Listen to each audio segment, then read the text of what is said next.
To the spiral? Yeah, there it is. Looks very familiar to me. But what you need to see is the lower parts. They are what fuel it. That's what fuels this tornado. It's the lower parts. I'm overworked, I'm overcommitted, and I'm overwhelmed. And what I hope you'll take out of tonight is that you do have a say in all of that. You may feel like you don't, but you do. So let's start by we're going to look at now what can you control, what can't you control. Can you show me the next picture? That one. What is in your control and what is not in your control? The past is not in your control. Can't do a thing about it. The economy, the traffic, the world events, genetic dispositions, other people's opinions, the economy, schedule changes, what others choose to do, what people say about you, random bad luck. This is not a Christian one, but it feels like that. Family drama, aging, the news, unexpected, what does it say? Illness, unexpected. None of that is in your control, right? So but this is in your control. What you eat, whether or not you choose to spend time outside, your self-talk, the narrative you allow in your head, being organized, that's not, again, a set standard. Like we said last time, what's organized for one is chaos for another, and vice versa. So it's not, but what you do, what you organize, boundaries, they're not just in your control, they're assigned to you as something to steward. They're actually your responsibility. Prioritizing rest, practicing gratitude, time with family, sleep, daily movement, and so you have these on your handouts. So each small group will handle this differently tonight, however you choose to do that. But what you don't get to do in your small group, take it home and say, God, what is in my control? Your attitude, all of that is in your control. And let him see you have much more control than you think, especially when you have the Holy Spirit who gives you freedom, right? But then if you look at this right now, and we could add 1,000 more things that's not in your control. See the thing that is most loud to you. Maybe it's on the list and maybe not. I can't control this. I can't control my husband. I can't control many things, but the one that is loudest to you, try to see that. If you see yourself like, I'm a tree planted in the center of the life God has given me. That's where I'm planted.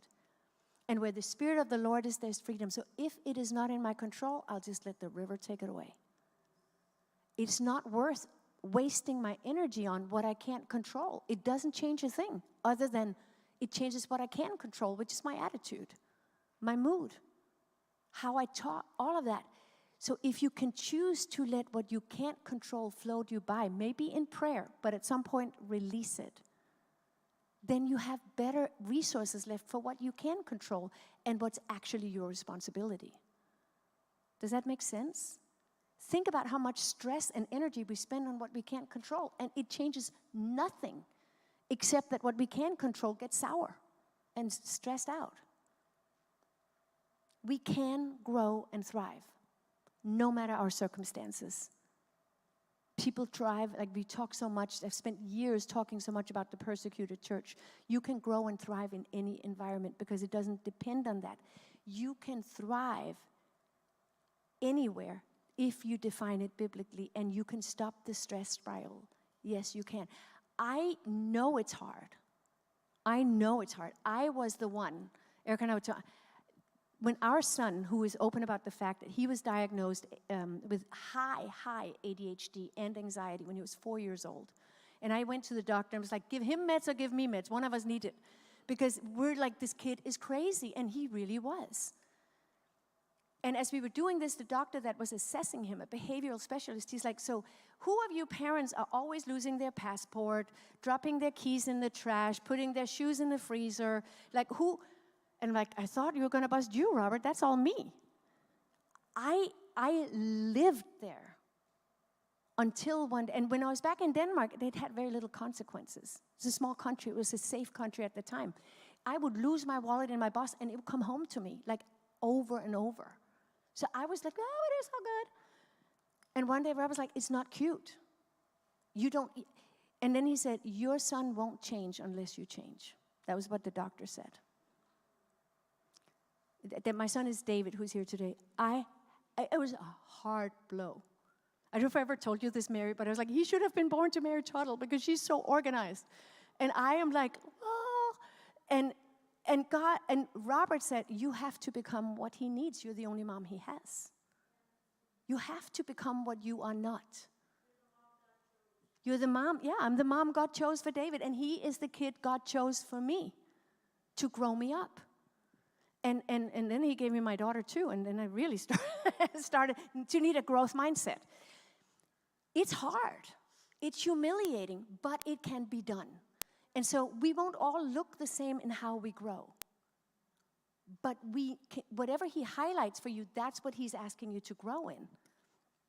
So instead of feeling like I'm just a powerless object, I can't help it, I was born this way, I've always been like this, everybody in my family is diagnosed with many things.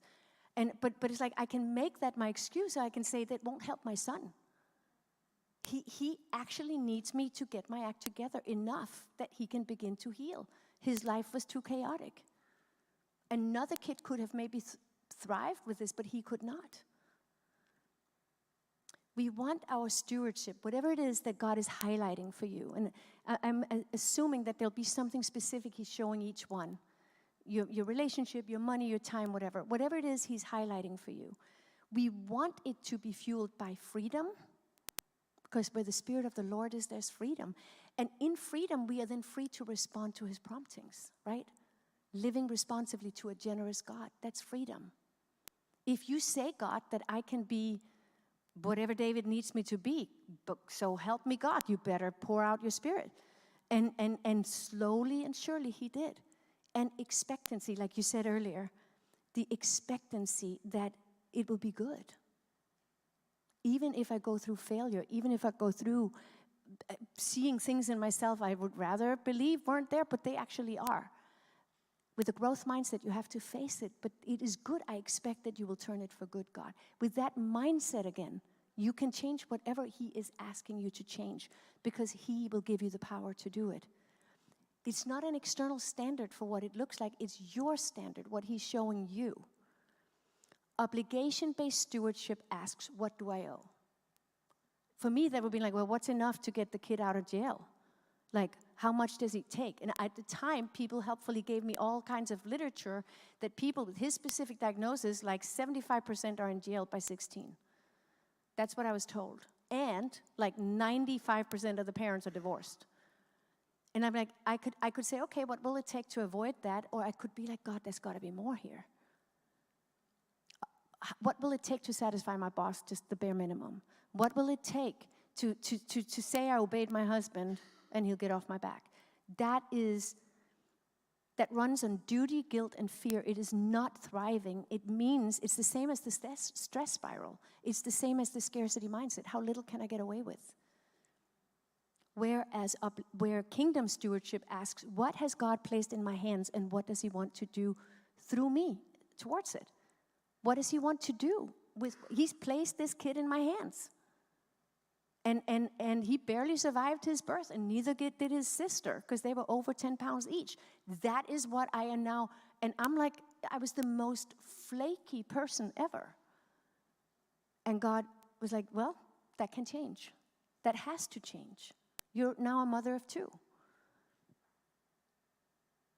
Anyone who comes to God must believe that he exists and that he rewards those who earnestly seek him. That's the growth mindset. I seek you, God. I have no clue how to do this, but I know I have to. And however that feels, I know you will do it. You reward me. How are you already seeing God rewarding you in this season? For seeking him.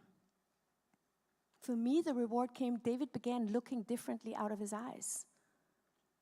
He didn't have that wild look in his eyes after a long time. But the reward came. He calmed down.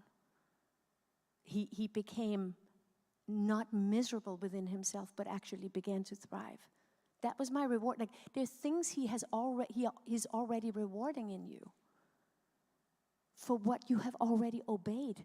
Kingdom obedience is kingdom abundance. How is he already rewarding you? Keep feeding. That's his faithfulness. That is evidence that he is who he says he is. And it's on that where he says from 2 Corinthians 9, which we'll look at several times, remember this, whoever sows sparingly will also reap sparingly in whatever arena.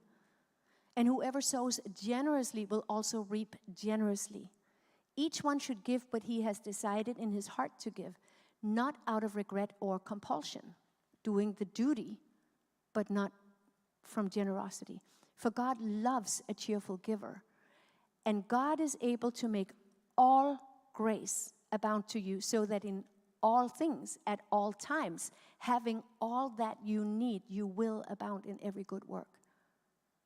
That's the word of God into your situation. He can make it abound to you so that you can obey him and live a life of abundance in whatever arena he's highlighting. Not under compulsion, not out of scarcity, not out of like, well, he'll be so, but out of cheerful, God, this, I don't have it. It's going to be an adventure. How in the world are we going to do this? I'm cheerful. I want to be generous with what I have. How are we going to do this, God? I don't know, but I'll take the first step by faith. I'll take the risk. I'll step into trying to provide harmony where I go instead of complaining. But he will give you all things at all times in everything so that you can obey him. The Thrive cycle, where your time, energy, priorities are aligned, produces the kind of person who can give cheerfully. Because they're not overwhelmed, overworked, overstimulated, over blah, blah, blah. It's the opposite of that cycle. They have something to give. When has your giving of time, money, presence, whatever, forgiveness, felt like compulsion? You know what that feels like. When has that felt like that? I was talking to someone this week. They were like, all the people at their work were like, we have decided not to do this assignment the boss is asking of us because we want the boss to see that it's too much. So we're basically striking. And the person I was talking to was like, well, I have to be faithful. I'm like, you do, even if they all hate you for it. I'm not doing my job out of compulsion. I'm doing it out of gratitude. You know what it feels like to give from compulsion. Do you know what it feels like to give from freedom? I love giving this. I love extending grace. I love supporting this thing. What's different between the two?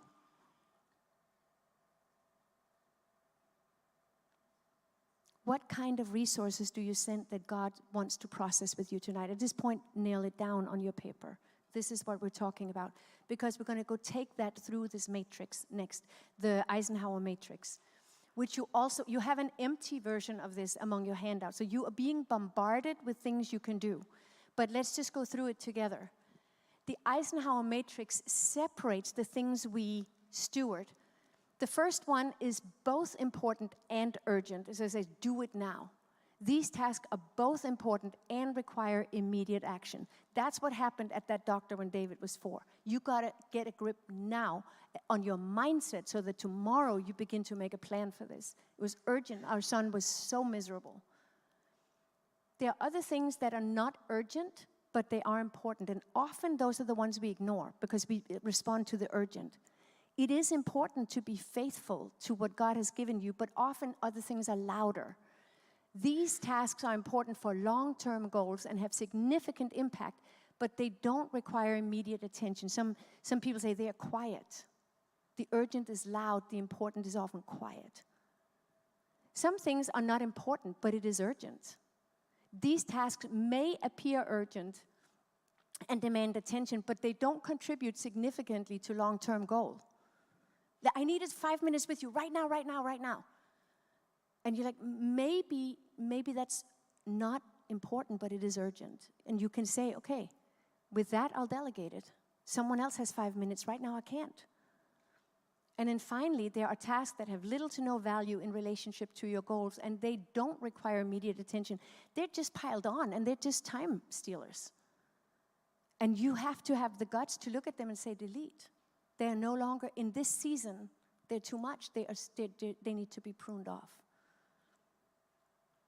So on your handout, what quadrant receives most of your attention right now?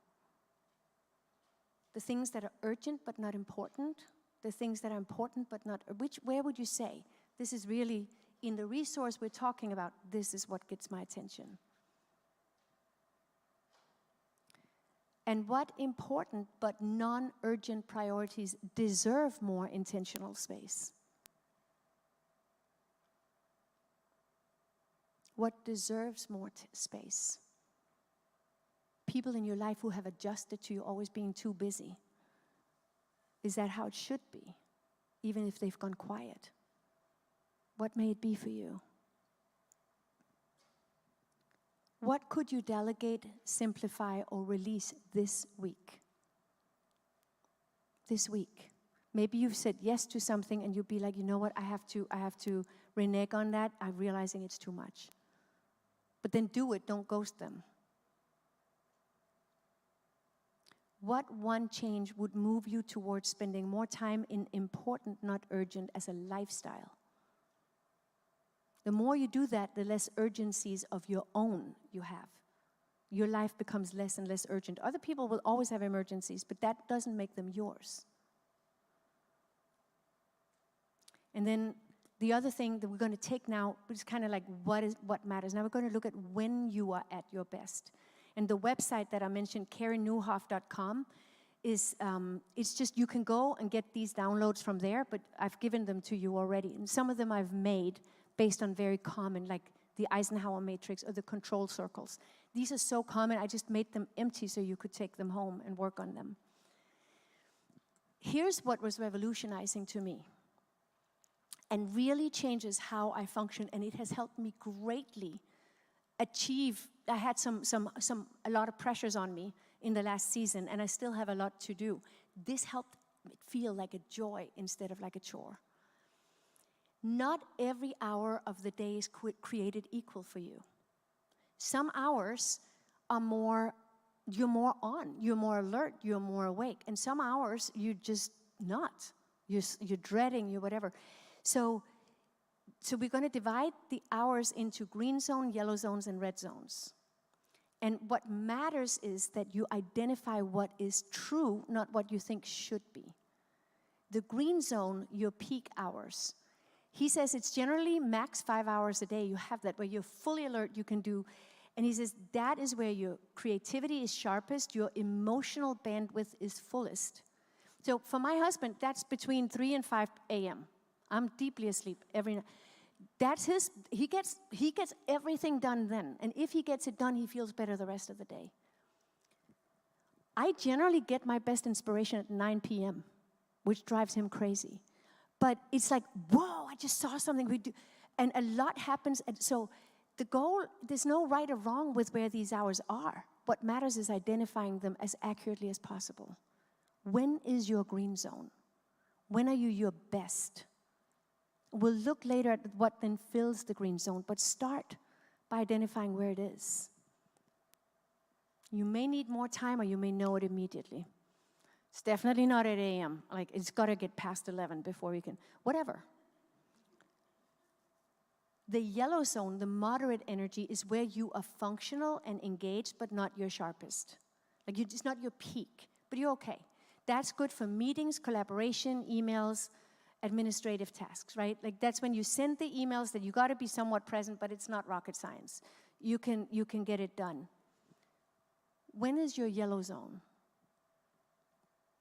When you're not, it's not your peak, but you still have to be productive. And then finally, the red zone, you're low energy, you're tired, you're disengaged, you're running on fumes.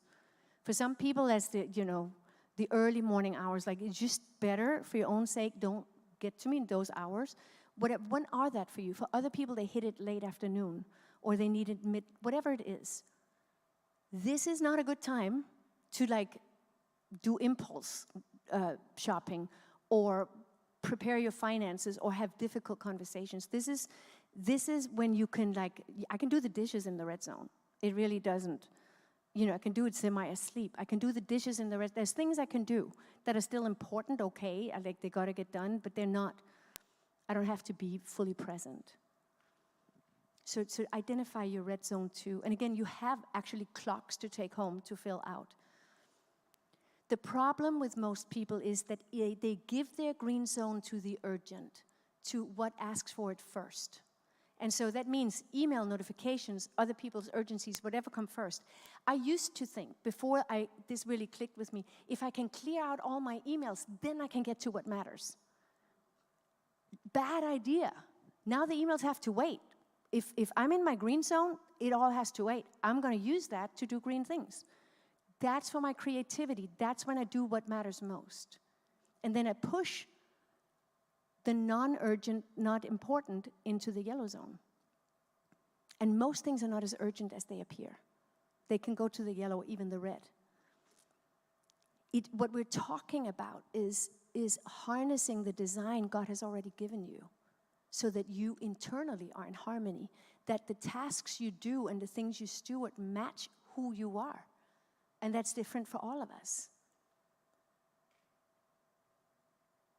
And I want you to hear that it sounds, Carey Nieuwhof is a Christian. He was a pastor who now does leadership training.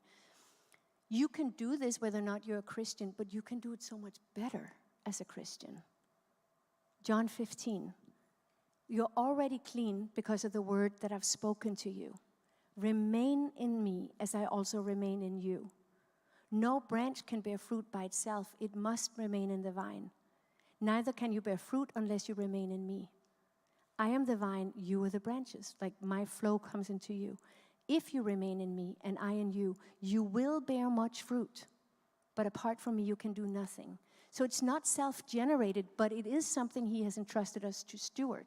It is the overflow of abiding, which means I suggest you put your quiet time, your time with the Lord, in the green zone. And put some space there where this is me and you get my first fruit of my energy. You don't get the red zone, my leftovers. It matters so much. It's not more spiritual to have quiet time in the morning if you're miserable and can't focus. If you are at you know what, then do it at noon or whenever it's right for you. That's time in the Word deep, but you abide in Him in your green zone, and what comes out of that, the inspiration, the clarity, the conviction, all of that comes from that, it will flow into all the other zones. How can you deliberately abide in His presence in your green zone? Like, might you need to rearrange some things for that to work? And from that place, within the green zone, your deepest work, your truest calling, your most significant stewardship flows. It's not selfish to protect it, it's stewardship. What are your most important priorities this season? It may not be the same as last year, but what is most important priorities in you? But God is like, this is what matters most for you. What, in order for you to do that in your green zone, what then has to go into the yellow zone? And what can you do in your red zone? Like, some people are like, well, I can definitely take a walk in the red zone. In my mind, some people, it energizes them to take a walk in their red zone, if the red zone's in the morning. Don't do it if your red zone's at night and then you come back energized and ready. But figure it out. These are zones to steward for you. So in the domains of life, the things we steward financially, it means you don't make great decisions in your red zone. There's probably not the best time to go on Amazon. Because you'll be like, oh, it all looks good right now. I need it because I'm already dopamine deficient. In your red zone, you're in scarcity mindset. You're not yourself. You're deficient in certain chemicals. So don't do important things there. Do the menial things. You can still brush your teeth. Relationships. The people you love most, do they get your green, your yellow, or your red zones? And do you feel like maybe you could rearrange that? and your calling, your deepest creative work, whatever that is, your kingdom contribution, your God-given calling, they require your best hours. Stop saving them for after you've done everything else, saving them for last. And finally, rest. It's one of the things in the you can control zone. You may not be able to yet control the quality of your sleep. You may not at all, but you can improve it by prioritizing it, by doing the things that good rest requires. Rest, I was shocked when I came to the United States and people, it's kind of like, oh, I work 80 hours a day and I never sleep because I'm like that productive. And it's a pride issue. Rest is God, He made you to need it, and it's actually an expression of trust. God, I don't run the world, you do. I don't need to prove myself to anyone. I can actually let go to rest.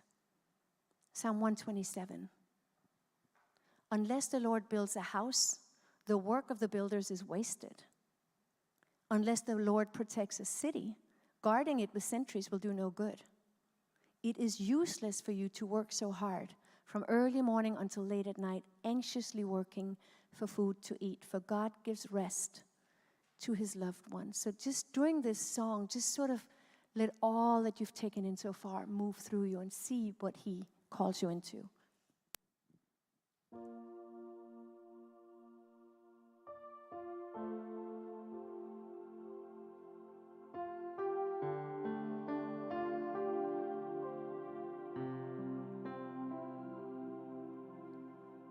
Lead me to a quiet place where I can rest. I need rest.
The servant who received the 5 bags of silver began to invest the money and earned 5 more.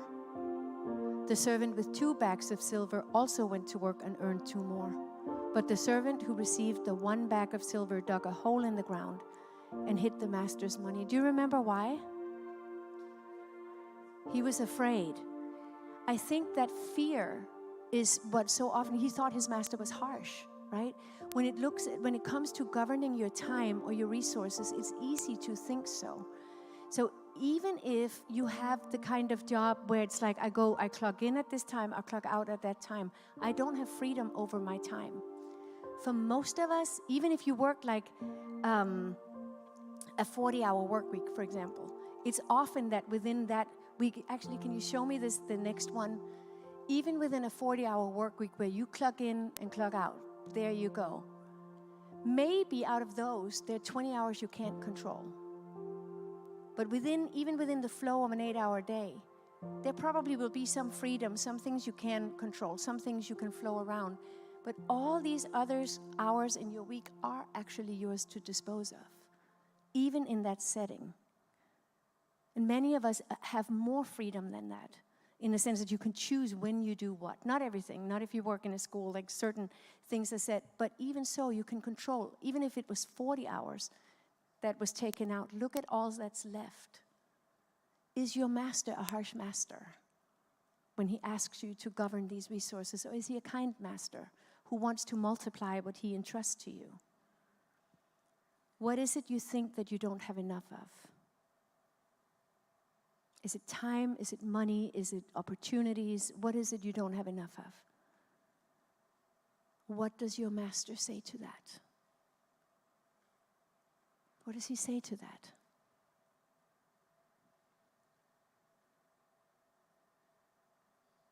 Second Corinthians 9 again.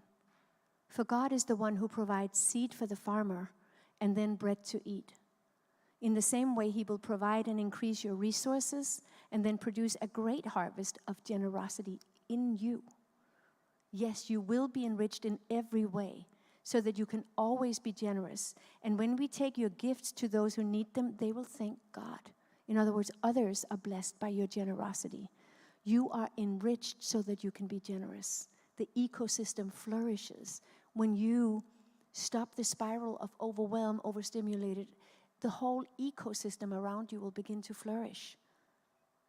When the wolves returned to Yellowstone, they didn't come like, okay, we got to fix what was broken when they took us out. They didn't. They were just wolves doing their wolf thing. They just did their thing. They didn't know anything about. They were just wolves being wolves. In the same way, when you live in your true identity and you just do the things that flourish, you flourish and people around you begin to flourish. That's the vision. That's the generosity of the abundance of God that moves through us. That's why it matters so much how you view the master. If he's harsh, you will bury or hide or grasp or do things that don't cause you or others around you to flourish.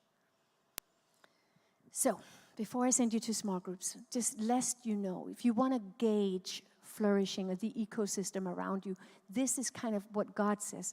Isaiah 58, that chapter is such a big chapter of what it means for us to participate in restoring things. He says, remove the heavy yoke of oppression. Stop pointing your finger and spreading vicious rumors. Feed the hungry and help those in trouble.